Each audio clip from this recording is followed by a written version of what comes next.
வைணவத் திருத்தலங்களில் வைகுண்ட ஏகாதசி பெருவிழாவிற்கு தனி இடம் உண்டு. வைணவத் திருத்தலங்கள் ஆழ்வார்களாலே பாடல் பெற்ற திருத்தலங்கள், அபிமானத் தலங்கள் என்றெல்லாம் வழங்கப்படுகின்ற திருமாலின் திருத்தலங்கள். ஆழ்வார்கள் பகவானிடத்தில் பேரன்பு பூண்டவர்கள். எம்பெருமானுடைய திருக்கல்யாண குணங்களில் ஆழ அமிழ்ந்தவர்கள். அவர்களைத்தான் ஆழ்வார்கள் என்று வழங்குகிறோம். அந்த ஆழ்வார்களிலே முக்கியமானவர் நம்மாழ்வாருங்கிற ஆழ்வார். ஆழ்வார்கள் திரளுக்கு அவர்தான் தலைவர் என்றும் சொல்லலாம். வைணவ திருத்தலங்களிலே எதற்காக வைகுண்ட ஏகாதசி கொண்டாடப்படுகிறது, அதனை தெரிந்து கொள்வது நலம். ஒரு கோயில்னு எடுத்துண்டா நிறைய உற்சவங்கள் அங்கே நடக்கத்தான் செய்யும். வைணவ திருத்தலங்களுக்கு இருக்கிற சிறப்பு என்னவென்றால், வருடத்திற்கு ஒரு முறை அத்தியன உற்சவம் என்கிற ஒரு உற்சவம் நடைபெறும். அது 21 நாள் கொண்டாட்டம். பகல் 10 ராப்பத்து என்று விசேஷமாக கொண்டாடப்படுகிற அந்த உற்சவத்திற்குத்தான் அத்தியன உற்சவம் என்று பெயர். அதில் மார்கழி மாதத்திலே வளர்பிறையிலே வருகிற ஏகாதசி, அதற்குத்தான் வைகுண்ட ஏகாதசி என்று பெயர். மோக்ஷதாங்கிற பேர் கூட உண்டு. முக்தியை நல்குகிற ஏகாதசி, அது சிறப்பானதாக கருதப்படுகிறது. முக்கோடி ஏகாதசி என்றும் சொல்லுவார்கள். என 33 தேவர்களும் பரம்பொருளான திருமாலை அன்றைய தினம் வணங்கச் செல்வார்களாம். அதனாலே அங்கனம் அது அழைக்கப்படுகிறது. முக்கியமாக ஸ்ரீரங்கத்திலே வைகுண்ட ஏகாதசி ரொம்ப விசேஷமாக கொண்டாடப்படுகிறது. இப்போ 21 நாள் கொண்டாட்டம், அத்தியன உற்சவம்னு சொன்னேனே, அது என்னத்துக்காக கொண்டாடுகிறோம், அதை தெரிஞ்சுட்டாதான் வைகுண்ட ஏகாதசிக்கு என்ன சிறப்புங்கிறது நமக்கு புரியும். ஆழ்வார்கள் செந்தமிழினாலே பகவானை துதித்தார்கள்.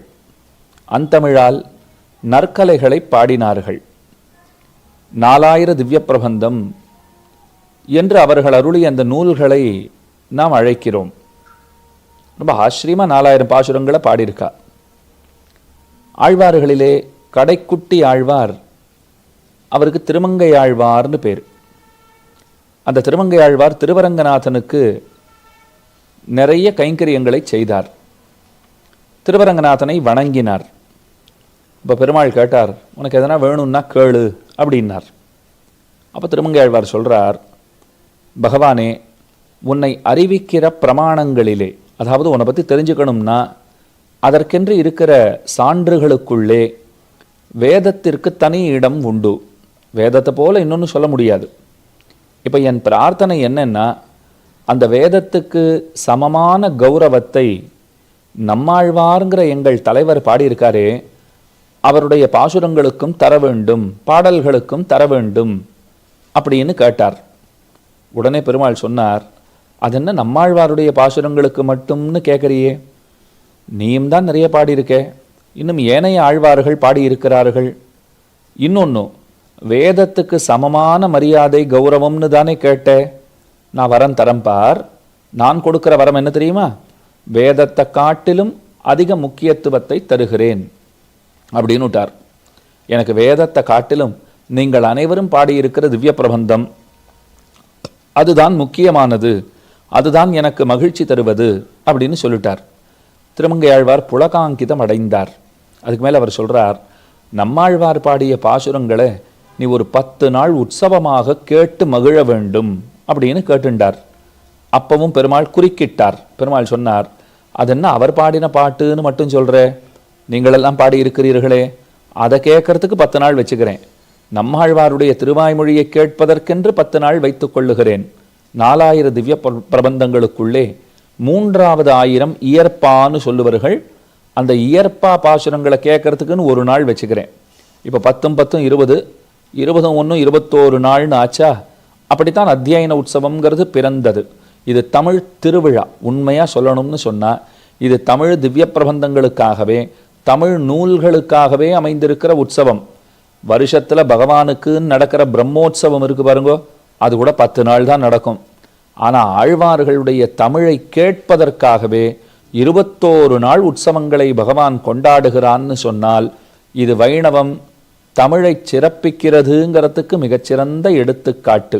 இவன் நம்மாழ்வாருடைய திருவாய்மொழியை கேட்குறேன்னு சொல்லிட்டாரா, அதுக்கு முன்ன 10 நாள் மற்ற ஆழ்வார்கள் பாசுரங்களை கேட்குறேன்னு சொன்னாரா, அப்போ அந்த 10ஆம் நாள் முடிந்து வருது பாருங்க, வைகுண்ட ஏகாதசின்னு வரும். அதற்கு முன்னே 10 நாள்கள், வைகுண்ட ஏகாதசியிலிருந்து 10 நாள்கள், இப்படித்தான் 20 நாள் உற்சவம். அதுக்கு மேலே இயற்பாக்குன்னு ஒரு நாள்.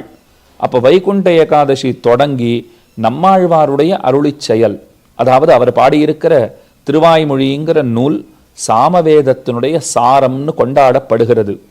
1102 பாசுரங்கள் அந்த நூலிலே உண்டு.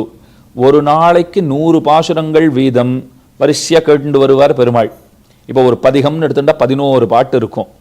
அதுக்கு மேலே ஒரு 100ன்னு சொன்னால் அதில் 10 பதிகங்கள் இருக்கும். அப்போ ஒரு பதிகத்துக்கு 11 பாட்டு. அதை போல பதிகங்கள் 10 இருந்தால் அது ஒரு 10 அப்படின்னு சொல்லப்படும். அப்போ கிட்டத்தட்ட 110 பாசுரங்கள் வரும்னு வச்சுக்கோங்க. ஒரு நாளைக்கு 110 பாசுரம்னு சேவிச்சுட்டே வருவா. 10 நாளில் அந்த திருவாய்மொழிங்கிறது நிறைவு பெறும். அது ஆரம்பிக்கிறதே வைகுண்ட ஏகாதசியிலிருந்து தான். இப்போ வைகுண்ட ஏகாதசி அன்றைய தினம் பரமபத வாசல், சொர்க்க வாசல் திறப்பு அப்படின்னு வைணவ ஆலயங்களிலே அது சிறப்பாக கொண்டாடப்படும். இப்போ நாளை கார்த்தால நீங்கள் 4 மணிக்கு திருவரங்கநாதனை சேவிச்சுக்கலாம், திருவல்லிக்கேணி பார்த்தசாரதி பெருமாளை சேவிச்சுக்கலாம். அந்த நாள்லலாம் அந்தந்த திருத்தலத்துக்கு போனாதான் அந்தந்த பெருமானை சேவிக்க முடியும். இன்றைக்கி எத்தனை சௌகரியம் வந்துடுத்து பாருங்கோ. கார்த்தால நீங்கள் சீக்கிரமாக எழுந்து குளிக்கணுங்கிற நிர்பந்தம் கூட இல்லை, எழுந்துட்டாலே போதும். தொலைக்காட்சியை நீங்கள் அதை தொடங்கி பார்க்க தொடங்கினீர்களானால் வரிசையாக ஒரு பக்கத்தில் ஸ்ரீரங்கநாதனை காட்டுவா, ஒரு பக்கம் திருவல்லிக்கேணி பார்த்தசாரதி பெருமாளை காட்டுவா, இன்னும் ஆங்காங்கே ஏனைய கோயில்களிலே திருக்கோயில்களிலே எங்கனம் வைகுண்ட வாசல் திறப்பு விழா கொண்டாடப்படுகிறதோ அதனையும் காண்பிக்கிறார்கள். சௌக்கியமாக சேவிச்சு விடுறோம் பாருங்க, எந்த கஷ்டமும் படாத இருந்த இடத்துல நம்ம வீட்டு வரவேற்பறையிலேருந்து சேவிக்கிற அந்த பாக்கியம் இருக்கிறதே, நம்ம தேடி பகவான் வருகிறான்ங்கிறதுக்கு பெரிய அத்தாட்சி. இப்போ நம்மாழ்வார்னு ஒருத்தர் சொன்னேனே, அவர் பகவானாலே அனுப்பப்பட்டவர். நம்முடைய சனாதன தர்மத்தின்படி அவரை இறை தூதர்னு கூட சொல்லலாம். ஏன்னா பகவானுடைய செய்தியை நம்மிடத்திலே சேர்க்க வந்தவர், நம்மை பற்றி நமக்கு அறிவித்தவர், பகவானுக்கும் நமக்கும் இருக்கிற தொடர்பை சொன்னவர், அவனை விட்டால் நமக்கு கதி இல்லை என்று முழங்கியவர், பெருமானுக்கு ரொம்ப வேண்டப்பட்டவர். அவர் எதனாலே பிறந்தார்? நம்ம எல்லாம் திருத்துவதுங்கிற நோக்கத்திற்காக பகவானாலே அனுப்பப்பட்டவர் அவர். அவர் வாழ்ந்தார் சிறிது காலம்தான், 30 சொச்சம் ஆண்டுகள் தான் அவர் வாழ்ந்தார். அவர் வாழ்ந்த காலத்திலே பக்தியை தவிர வேறு எதுவும் அவர் செய்யவே இல்லை. அவர் இறைவனடி சேர்ந்த தினம் இருக்கு பாருங்கோ, அதுதான் வைகுண்ட ஏகாதசி. அவர் திருவவதரிப்பதற்கு முன்பு பகவான் கண்ணனாக பிறந்திருந்தான். நம்ம எல்லாம் திருத்தணும்னு பார்த்தார், யாரும் திருந்தறதா தெரியல. கோபத்தோட தன்னுடைய வைகுண்ட வாசல் கதவை சாத்திட்டு போயிட்டாராம் பெருமாள். அவதாரத்தை முடிச்சுன்னு திரும்ப போனார், கதவை சாத்திட்டு போயிட்டார். எல்லாம் கூப்பிட்டு பார்த்தேன், ஒருத்தனும் வரமாட்டேங்கிறான். அவன் வேலையில தான் பிஸியாக இருக்கானே தவிர நான் சொல்கிறத ஒருத்தனும் காது கொடுத்து கேட்க மாட்டேங்கிறான், இங்கே வரத்துக்கு யாருமே தயாராக இல்லை அப்படின்னு அவர் கோபிச்சு விட்டுட்டார், கதவை சாத்தி விட்டார். அதுக்கப்புறம் கொஞ்சம் ஆறுதல் அடைந்தார். அதுக்காக இந்த மக்களை விட்டுவிட முடியுமா? குழந்தை தப்பு பண்ணால் அப்பா முதல்ல கோச்சிக்கிறார், அப்புறம் வாடா குழந்தைன்னு மடியில் தூக்கி உட்கார்த்தி வைத்து முத்தமிடுவது இல்லையா? அதை போல பகவான் என்ன பண்ணார்? சரி, திரும்ப வேற ஏதாவது முயற்சி பண்ணி பார்ப்போம் என்று நம்மாழ்வாரை பிறப்பித்தான். நம்மாழ்வார் வந்தார், உபதேசித்தார். அப்போ எல்லாரும் கேட்க ஆரம்பிச்சுட்டாளாம். இது பகவானுக்கே ஆச்சரியம். நானே போய் பேசினா ஒருத்தரும் கேட்க மாட்டேங்கிறான், அவர் போய் பேசினா கேட்குறாளே எப்படி? அதுக்கு அவர் சொன்னார், என்றைக்குமே உன் பெருமையை நீயே சொல்லுண்டா ஒருத்தனும் மதிக்க மாட்டான், உன் பெருமையை இன்னொருத்தர் சொன்னா தான் எல்லாரும் ஏற்றுப்பா, அதனால தான் நான் சொன்னால் எல்லாரும் ஒத்துக்கிறா அப்படின்னு சொல்லிட்டார். அப்போ நம்மாழ்வார் சொன்ன உடனே எல்லாம் திருந்த ஆரம்பிச்சுட்டா, திருந்து வைகுண்டம் போக ஆரம்பிச்சுட்டா. பகவான் ஆனந்தத்தோட கதவை திறந்தான். மூடப்பட்டிருந்தா தானே திறக்கிறதுங்கிறது உண்டு. இப்போ ஏன் வைகுண்ட வாசல் திறக்கப்படுகிறதுன்னா அப்போ ஏன் மூடப்பட்டதுங்கிறத தெரிஞ்சுக்கணும் இல்லையோ? அதை முதல்ல சொல்லிட்டேன்.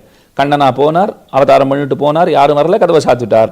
ஆழ்வார் பிறந்தார், உபதேசித்தார், எல்லாம் வர ஆரம்பிச்சா கதவை திறந்தார். அப்போ என்றைய தினம் நம்மாழ்வார் வைகுண்டத்தை சென்று சேர்ந்தாரோ அந்த நாள்தான் வைகுண்ட ஏகாதசி. அன்றைக்கு அதனால் தான் கதவங்கள் திறக்கப்படுகின்றன. ஆச்சரியத்தோடு பெருமாள் பார்த்தாராம். நான் போயிட்டு வரச்சே தனியாக தான் போயிட்டு வந்தேன், இவரை அனுப்பினேன், எவ்வளோ பேரை கூட்டிட்டு வந்திருக்கார் இவர் அப்படின்னு மோவாயில் கையை வச்சுண்டு வாயை பழந்துண்டு பார்க்கிறான். ஆழ்வார் கேட்டார், நீ அனுப்பின காரியத்தை சரியா பண்ணியிருக்கேனா அப்படின்னு கேட்டார். ஐயோ, வெள்ளமானா மக்களை நீர் தூக்கிட்டு வந்திருக்கீர், ரொம்ப சந்தோஷம் அப்படின்னு இருக்கார் பெருமாள். அப்போ அன்றைய தினம் ஆழ்வார் பரமபதித்த தினம், அதாவது பரமபதம் வைகுண்டத்தை அடைந்த தினம். அன்று தொடங்கித்தான் 10 நாள்கள் திருவாய்மொழியை பகவான் கேட்கிறார். 10ஆம் நாள் இந்த ஏகாதசி அன்றைய தினம் இறைவனடி சேர்ந்தார் ஆழ்வார்னு சொன்னேன் இல்லையோ, அந்த உற்சவம் வைகுண்ட ஏகாதசி தொடங்கி 10ஆம் நாள் ஓரோர் திருத்தலத்திலும் நம்மாழ்வார் திருவடி தொழல் அப்படிங்கிற உற்சவமாக நடக்கும். அதை நீங்கள் கோயிலில் போய் அவசியம் சேவிக்கணும். ஆழ்வாரை அர்ச்சக சுவாமிகள் கைகளிலே எழுந்துருளை பண்ணிக்கொண்டு நம்மாழ்வாரை கொண்டு போய் பகவானுடைய திருவடிகளிலே வைத்து துளசி தளங்கள்னால நன்னா மூடிடுவா. ஆழ்வார் இறைவனடி சேர்ந்தாருங்கிறது அங்கே காட்டப்படும். அதுக்கப்புறம் நாம் பிரார்த்திக்கணும், பெருமாள் ஆழ்வாரை திரும்ப கொடுத்துடு, அவர் இல்லைன்னா எங்களுக்கெல்லாம் ஏது கதி, எங்களுக்காக அவர் தானே இருக்கார், எங்களுக்குன்னு குரல் கொடுக்க இருக்கிறவர் அவர் தானே அப்படின்னு நாம் சொன்னோம்னா தந்தோம் அப்படின்னு திரும்பவும் அந்த ஆழ்வாரை நம்ம இடத்துல பெருமாள் கொடுப்பார். அது ஆழ்வார் திருவடி தொழல், ஆழ்வார் மோக்ஷம் என்று அந்த உற்சவம் கொண்டாடப்படுகிறது. ஆக வைகுண்ட ஏகாதசி அன்றைய தினம் இறைவனை சென்று வணங்குவது, திருமாலை வணங்குவதுங்கிறது நமக்கு நன்மைகள் பல பயக்கும். அதனால் அதை நிச்சயமாக செய்ய வேண்டியது. இங்கே எல்லோரிடத்திலும் பிரார்த்தனை என்னன்னு சொன்னால், நீங்களும் நிச்சயமாக கோயில்களுக்கு சென்று பெருமானை வணங்கி அவனுடைய அருளை பெற்று மகிழ வேண்டும். பெருமானத்தில் என்ன பிரார்த்திக்கணும்னா, ஆழ்வாருக்கு கொடுத்த அந்த ஞான பக்தி வைராக்கியங்களை எங்களுக்கும் கொடு, அதைத்தான் பிரார்த்திக்கணும். சரி, நாளைக்கு கோயிலுக்கு போக சொல்லியிருக்காரேன்னு சொல்லிட்டு நாளைக்கு போய்ட்டு இத்த கொடு அத்தை கொடுன்னு பகவான் இடத்துல கேட்டு அவரை தொந்தரவு பண்ணக்கூடாது. அதுக்காக கோயிலுக்கு போக சொல்லலை. இப்போ அவரிடத்துல போனோம்னால் ஆழ்வாருக்கு கொடுத்தார் போல ஞானத்தை எனக்கு கொடு, ஆழ்வாருக்கு கொடுத்தா போல பக்தியை எனக்கு கொடு. அவர் எத்தனை விரக்தராக இருந்தார், எதுலேயும் ஆசையில்லாத பற்றில்லாதவராக இருந்தார் இல்லையோ, இருக்கிறதுலே பெரிய பண்பு அதுதான். அந்த பண்பையும் நீ எனக்கு நல்க வேண்டும் பெருமானே என்று அதையே பிரார்த்தித்து கொள்ளுங்கள். வைகுண்ட ஏகாதசி நன்னாள் வாழ்த்துகள் உங்கள் அனைவருக்கும் உரித்தாகுக. உயர்வர உயர்நலமுடையவன் எவனவன், மயர்வர மதிநல மருளினன் எவனவன், அயர்வரும் அமரர்கள் அதிபதி எவனவன், துயரரு சுடரடி தொழுதழன் மனனே. டெம்பிள் எக்ஸ்பிரஸ் சேனல் அன்பர்களுக்கு அடியனுடைய பணிவான நன்றிகள்.